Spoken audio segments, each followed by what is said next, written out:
Hello दोस्तों, कैसे हैं आप सब। स्वागत है आप सभी का कॉमिक बेल्ट चैनल पर। तो चलिए दोस्तों शुरू करते हैं राज कॉमिक्स में इंस्पेक्टर स्टील की अगली कॉमिक्स 48 घंटे, जो कि मैकेनिक का अगला भाग है।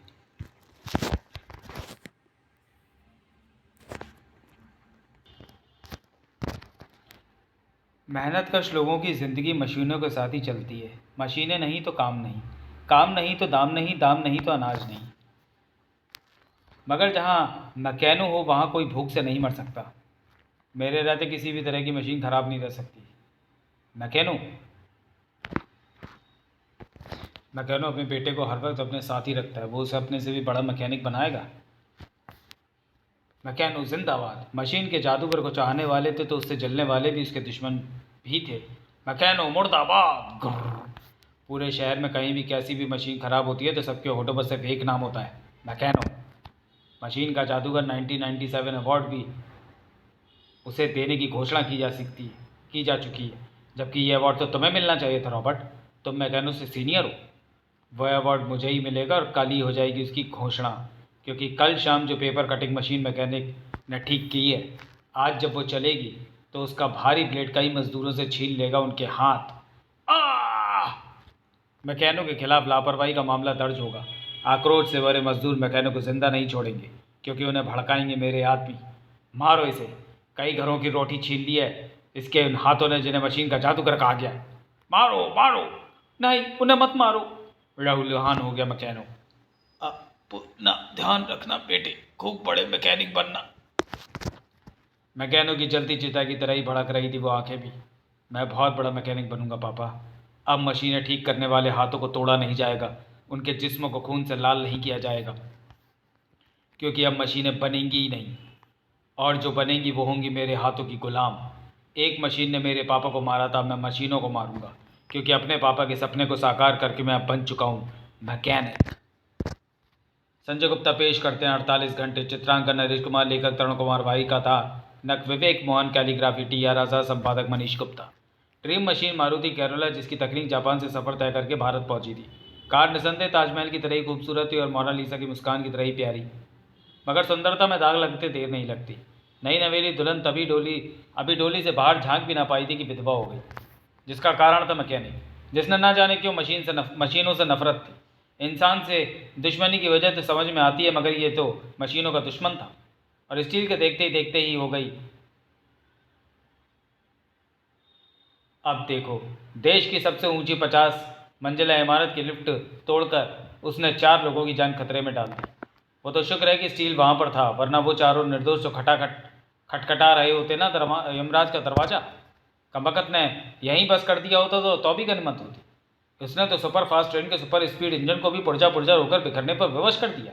200 किलोमीटर प्रति घंटा की गति से दौड़ी जाती बिना इंजन की ट्रेन को स्टील रोक न लेता तो ट्रेन के साथ साथ उसके सभी यात्रियों का भी दम टूट जाता। पड़ जाती ना उनकी चिता जलाने के लिए लकड़ियाँ भी कम। गार्ड के रूप में स्टील के हेलीकॉप्टर में पहुंचकर उसने जो गड़बड़ गझाला किया, उससे हेलीकॉप्टर तो टूटा ही टूटा। टूट जाती स्टील की भी हड्डियाँ अगर वो कोई इंसान होता तो। और अब स्टील के लिए मैकेनिक और मैकेनिक के लिए स्टील चुनौती बन गए थे। फिर उस रात पूरा शहर अचानक अंधेरे में डूब गया, कारण मैकेनिक ने ढीला कर दिया था पावर सप्लाई यूनिट के नट बोल्टों को। मैकेनिक की डिमांड थी स्टील की मौत, मगर अपराध कानून पर कैसे हावी होता। फौलादी जिस्म सीने में फौलाद दिए मैकेनिक की तलाश में निकला, टकराव हुआ। फिर वह सुबह स्टील के चाहते के लिए कहर भरी सुबह थी, क्योंकि एक बस के पुर्जों के बीच पुर्जा पुर्जा हुआ पड़ा था इंस्पेक्टर स्टील, मगर गायब था उसका सिर। अगर 48 घंटों में स्टील का सिर उसके धड़ को वापस ना मिला तो मर जाएगा लोहे के खोल में बंद ब्लेड की धार जैसा तेज वो दिमाग, ढह जाएगी सुरक्षा की एक मजबूत दीवार। यहाँ तक का कथानक आपने पूर्व प्रकाशित कॉमिक मैकेनिक में पढ़ा। अब आगे क्या होता है वह सब प्रस्तुत कॉमिक में पढ़िए। खबर ही ऐसी विस्फोटक थी कि जंगल में आग की तरह फैली। स्पेशल बुलेटिन प्रसारित हो गए, विशेष संस्करण प्रकाशित कर दिए गए। क्राइम कवरेज, मैकेनिक ने कानून के सिपाही इंस्पेक्टर स्टील के पुर्जे पुर्जे बिखेर दिए। राज कॉमिक समाचार, आखिर मौत से हार गया कानून का सिपाही। विद्युत समाचार, बिखरे इंस्पेक्टर स्टील के पुर्जे, मैकेनिक के हाथों बिखरे। उस अखबार का पुर्जा पुर्जा करके हवा में उड़ाता अनीश चीख जो पड़ा था, नहीं, मौत से नहीं हार सकता स्टील, मैं उसकी मौत नहीं होने दूंगा। एसीपी हुसैन खुद साथ था सलमा के। कुछ भी हो जाए, हमें 48 घंटे से पहले स्टील का सिर मैकेनिक से हासिल करना ही होगा, मगर उसके लिए मैकेनिक का मिलना बहुत ज़रूरी है। मैकेनिक हमें मिलेगा सर, मैं अपनी पूरी ताकत झोंक दूंगी उसे ढूंढ निकालने में। स्टील का सिर मैं लेकर आऊँगी और 48 घंटे मैं ही लेकर आऊँगी। ये इंस्पेक्टर स्टील की चेयर है सर, इसे वीरान नहीं होने देगी सलमा। फिर जल्द ही। सलमा, मैं सारी रिपोर्ट्स पढ़ चुका हूँ।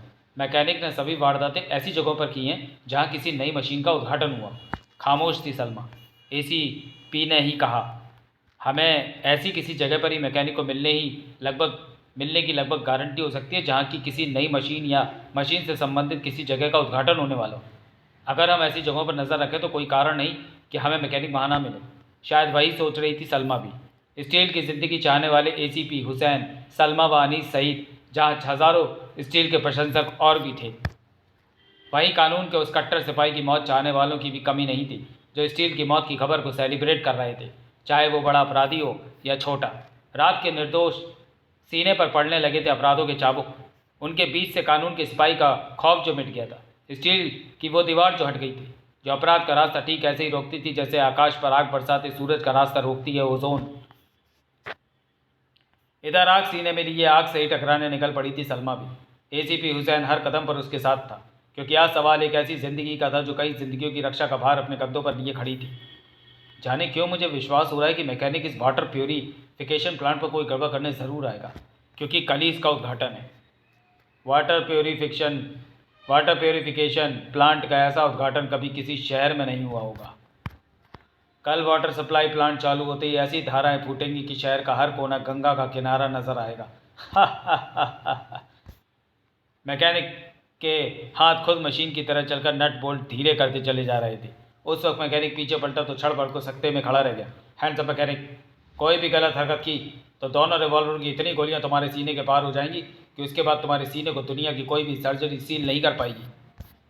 बिना अल्टीमेटम की इतनी फुर्ती के साथ नीचे बैठ गया मैकेनिक, मानो दुकान का शटर धड़धड़ा कर नीचे गिर पड़ा हो।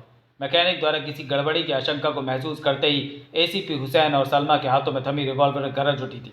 गोलियां रिवॉल्वर से निकली थी और कराहें उन्हें चलाने वालों के मुंह से।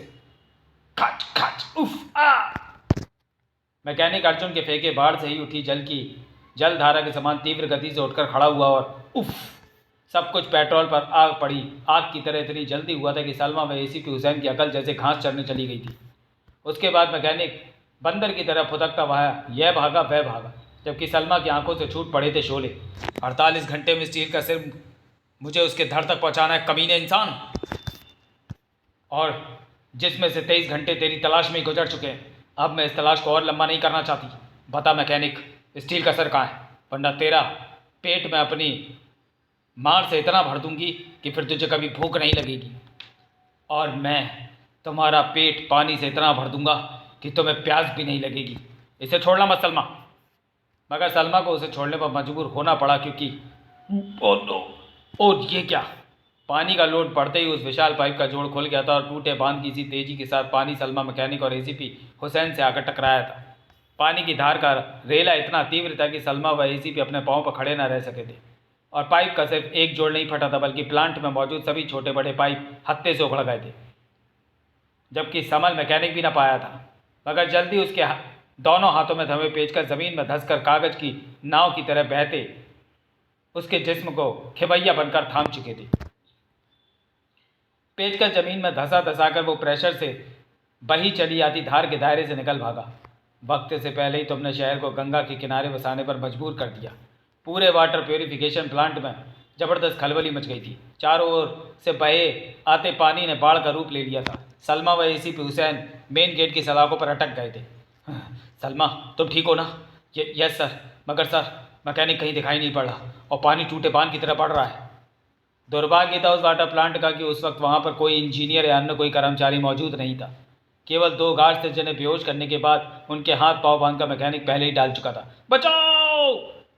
पानी के थपेड़ों से होश में तो आ गए थे लेकिन गार्ड्स मगर अब धीरे धीरे जल समाधि ले रहे थे, जबकि इधर सलमा व एसीपी के चेहरे पर हवाइयाँ उड़ रही थी। सलमा, इस वाटर प्योरीफिकेशन प्लांट को जहाँ से जल मिल रहा है उस जलाशय में पूरे राजनगर को डुबोने जितना भरा पानी है। मगर सर, इसे रोकने के लिए क्या किया जा सकता है? क्योंकि मैकेनिक ने प्लांट के सारे सिस्टम को डैमेज कर डाला है। अब इस पानी को नहीं रोका जा सकता, और ना ही राजनगर में होने वाली बाढ़ की तबाही को। यह वाटर प्लांट चूँकि कल चालू होना था, इसलिए निसंदेह जलाशय तक पानी पहुँचाने वाला बैराज बंद ही होगा। मगर तब भी जलाशय का अथाह जल राजनगर को डुबो देगा। इस तबाही को रोकने का एक ही तरकीब है सलमा, आओ मेरे साथ। मगर वह तरकीब क्या है सर? ये वाटर प्लांट अत्याधुनिक तकनीक से बनाया गया है। जब बैराज से पानी जलाशय में छोड़ा जाता है तो उसका प्रेशर इतना तेज़ होता है कि वो जलाशय की दीवारों से टकराकर उन्हें नष्ट कर सकता है और बैक फोर्स के साथ आकर बैराज को भी नुकसान पहुंचा सकता है। इसलिए यहाँ 300 मीटर गहरी एक सर्ज शाफ्ट बनाई जा रही है। सर्ज यानी आघात और शाफ्ट यानी स्तंभ यानी आघात स्तंभ। इस सर्ज शाफ्ट के बन जाने से पानी जब बैराज से तेज प्रेशर के साथ जलाशय में छोड़ा जाएगा तो जलाशय में बने सब बैराज के रास्ते पानी को इस सर्ज शाफ्ट की तरफ छोड़ दिया जाएगा। 300 मीटर गहरा सर्ज शाफ्ट यानी कुआं पानी के प्रचंड प्रेशर को रोक लेगा। इस सर्ज शाफ्ट के अंदर से ही एक सुरंग जलाशय तक बनाई जा रही है ताकि फिर पानी उस सुरंग के रास्ते जलाशय में धीमी गति के साथ पहुंचे। मगर फिलहाल वो सुरंग जलाशय में अभी खाली नहीं की गई है, खोली नहीं गई है। यह सर्ज शाफ्ट 250 मीटर तक बन चुकी है, मगर अगर जलाशय पर बने इस बैराज को हम खोल दें तो जलाशय का अधिकांश पानी सर्ज शाफ्ट में समा जाएगा। उम्मीद है कि इससे बाढ़ की विभीषिका से हम शहर को बचा लेंगे। शहर तो अब बच जाएगा सर, मगर मैकेनिक अब नहीं बचेगा। फिलहाल तो वह बचकर अपनी वर्कशॉप में पहुंच चुका था। अब शहर को बाढ़ की तबाही से कोई नहीं बचा सकता। ऐसी ही तबाहियाँ तो मेरे नाम का आतंक बचाएंगी और लोग मशीनों से तौबा करने लगेंगे। और ये रहा उस फर्ज की मशीन का सर। अब इसके लिए धड़ मैं बनाऊंगा, उसके बाद ये सिर मेरा गुलाम बन जाएगा। उसी पल एक ज़बरदस्त ठोकर से उछल गया मैकेनिक का जिस्म। ओ तेरी फैलाई बाढ़ को मनमानी से रोकने के बाद अब हम तुझे भी मनमानी करने से रोकने आ गए मैकेनिक ने चेहरा उठाया तो सामने मौजूद उस गुलाबी चेहरे को देखता रह गया जिसके जर्रे जर्रे पर सिर्फ मौत नाच रही थी। तुम? हैरान हो गया ना मैकेनिक कि हम तो उस तक कैसे पहुंच गए? अपनी पीठ पर लगे रिंच को उतार कर देख, उस पर एक मटर के दाने जितना मैकेनिक यंत्र चिपका हुआ है जो दरअसल एक शक्तिशाली डिटेक्टर है। हम इसी डिटेक्टर के सिग्नलों को यंत्र पर प्राप्त करते हुए पूरी फोर्स के साथ तो उस तक पहुँचे हैं। तेरे अड्डे को पुलिस ने घेरा हुआ है। ये शैतान के हाथों में हथकड़ियाँ लगाओ सलमा, क्विक। सर पहले मैं स्टील के सिर को अपने अधिकार में ले लूँ। तभी चीख पड़ा मैकेनिक, रुक जाओ। अगर तुमने मशीन में हाथ डालकर स्टील के सिर को क्लिपों से आज़ाद करने की कोशिश की तो सिर तो वहाँ से हट जाएगा, मगर तुम अपना हाथ खो बैठोगी। हाँ मैं ठीक कह रहा हूँ। अगर तुमने मेरी चेतावनी पर ध्यान न दिया तो अपने हाथ को गंवाने की जिम्मेदार तुम खुद होगी। हवा में लहराती हुई वापस मैकेनिक तक पहुंची। तब सलमा, धड़ाम, कमीने, तो फिर अब तू फौलाद के उस सिपाही का सर मुझे खुद ला कर देगा। विवश हो गया था मैकेनिक, या खुद को विवश जाहिर कर रहा था, जो भी था। हाँ फिलहाल वो उस स्विच की तरफ बढ़ रहा था। इस स्विच को दबाने के कुछ देर बाद ही स्टील का सिर नीचे वाली विंडो से स्लाइड होकर बाहर आ जाएगा। मगर उस गड़बड़ का एहसास दोनों में से किसी को भी नहीं था जो स्विच दबाने पर उनके एकदम पीछे मक्की भिनभिनाने जैसी सुरसुराहट के साथ होनी शुरू हो गई थी। मशीन के अंदर तो कुछ भी नहीं हो रहा, मुझे किसी गड़बड़ का आभास हो रहा है। ओ नो, सलमा बचो सलमा। सलमा चौंक कर अपने स्थान से हट पाती उससे पहले ही एसीपी ने बाज के समान झपट कर उसे एक तरफ ढकेल दिया, मगर खुद को वह उस ड्रिल के टकराने से न बचा पाया था। परिणाम स्वरूप बुरी तरह से झंझना उठा था उसका जिस्म। सर! उधर मैकेनिक ने अपने पलंग की ओर छलांग लगाई। पूरी पुलिस फोर्स तो क्या मिलिट्री भी आ जाए तो मुझे पकड़ नहीं पाएगी। समूचा पलंग लिफ्ट के समान नीचे उतरता चला गया। सर आप ठीक तो हैं सर? ओह। सलमा भी स्प्रिंग के समान ही मैकेनिक की ओर उछली थी। मगर तुझे भागने नहीं दूंगी कमीनी। तख्ता फर्श अपने स्थान पर आ सटा था। शहीद होने से बाल बाल बच गए थे सलमा के दांत, जिन्हें अपनी उस असफलता पर पीसती हुई सी अब वह उस तरफ बड़ी जिधर मौजूद था स्टील, आधा इंसान, इंस्पेक्टर स्टील, जिसे 48 घंटों में पूरा ज़रूरी था। शायद मैकेनिक ने अड्डे को नष्ट करने के लिए फिर कोई शैतानी कर दी है। और उसी समय मैकेनिक के अड्डे का एक हिस्सा विस्फोट के बाद क्षतिग्रस्त होकर बिखर गया। जबड़ों को सख्ती के साथ एक दूसरे पर कसे हुए वो उस मशीन के निकट आ पहुंची। दिल धाड़ धाड़ कर बजने लगा। हाथ आगे बढ़ा कि तभी, ठहरो सलमा। स्टील की उस भारी भरकम आवाज़ ने उसके हाथ को जहाँ का तहाँ जाम कर दिया था। चेहरे पर रोमाण आए पसीने को साफ करने की चेष्टा सलमान ने बिल्कुल भी ना की थी, क्योंकि इसका तो उसे आवाज़ तक ना था। बल्कि बोली, तुमने मुझे हाथ रोकने पर मजबूर क्यों कर दिया स्टील? तुम मैकेनिक की चेतावनी को नज़रअंदाज कर रही हो, इसलिए। अगर तुम्हारा यह हाथ मेरी तरफ बढ़ा तो यकीनन तुम इसे खो दोगी। परवाह नहीं, क्योंकि हाथ ना बढ़ा तो तुम्हें खो दूंगी। सलमा के जबड़े और भी सख्ती के साथ भिज गए। उस दर्द को बर्दाश्त न कर पाने के कारण तुम्हारी जान भी जा सकती है। परवाह नहीं, मेरी जान तुम्हारी जान से कीमती नहीं। पसीना चेहरे पर बाढ़ की तरह झुरझुरा आया था। हाथ 6 इंच और आगे बढ़ गया। स्टील की आवाज़ और बुलंद हो गई। बेवकूफ़ लड़की, मैं कहता हूँ अपना हाथ रोक लो। कानून और समाज को इस हाथ की बहुत ज़रूरत है। कानून व समाज को स्टील की ज़रूरत है। और वैसे भी जो कलाई अमर के नाम की सुहाग चूड़ियाँ ना पहन सके,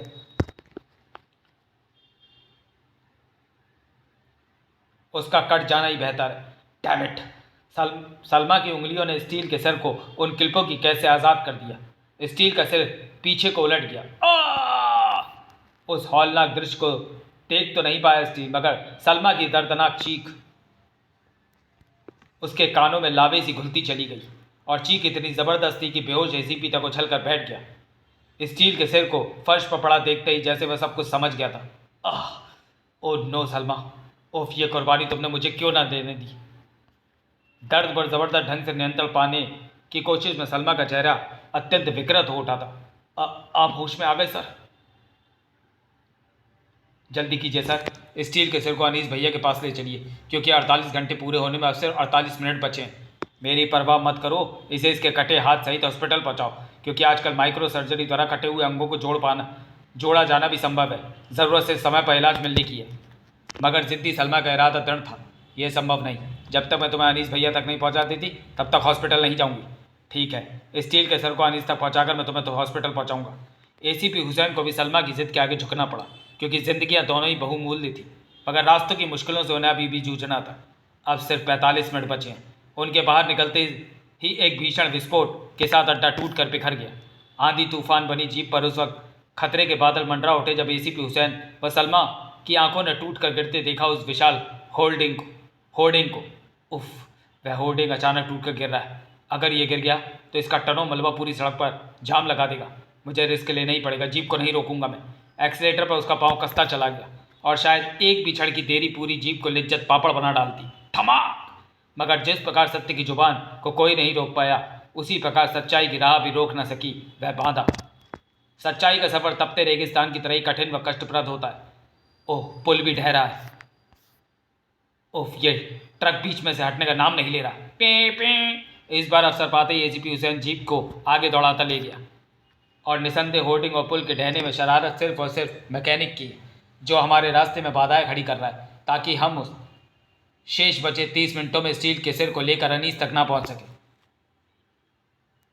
यही वह पल था जबकि ट्रक ड्राइवर ने खिड़की से बाहर झाँका। हा हा हा हा हा। मैकेनिक से बचकर तुम कहाँ जाओगे? सर, ट्रक को मैकेनिक ड्राइव कर रहा है।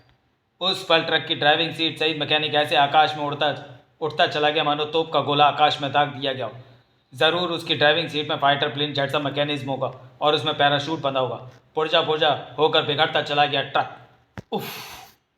इधर अनीस ने एक मिनट की ज़बरदस्त मेहनत से जोड़ लिया था स्टील के सभी कलपुर्जों को।